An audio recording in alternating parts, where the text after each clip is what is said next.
Please ask your friends to subscribe and PayPal so he gets paid. Joe Oliver, successful businessman, former Minister of Finance in the Harper Government. He joins me right now because I want you to opine on what's going on in Canada and the CPP. The Premier of Alberta is saying that we're going to pull out, which I'm told legally she has the ability to do. It's going to be a huge hit for CPP. And she is saying, well, it's our money. We're out of it. Is that true? Well, yes, it is. It's technically true.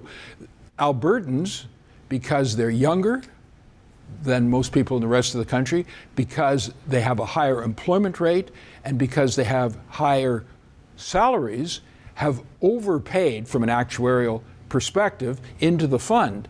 And so they have a right, technically, according to the way the contract was written, to get that money out if they want to withdraw, which they have a right to do.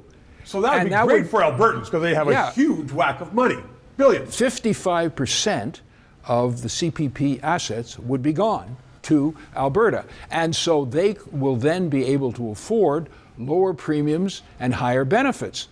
What about the rest of Canada? Why should somebody in PEI or Ontario care about whether Albertans get this big whack of money? Well, they would be concerned because their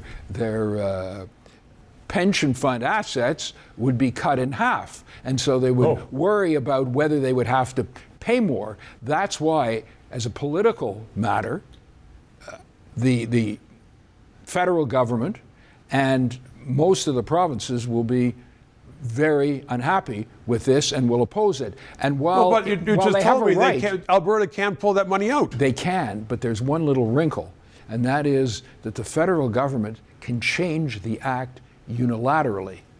And now that would be quite catastrophic. It would be a very bad thing. So this moves from the law and from pension rights to politics, and we'll see what happens. But it could be a very, very divisive initiative. It'd be like the old days with Justin's father, when they have a government and one or two seats west of Ontario, Winnipeg. It divides the country.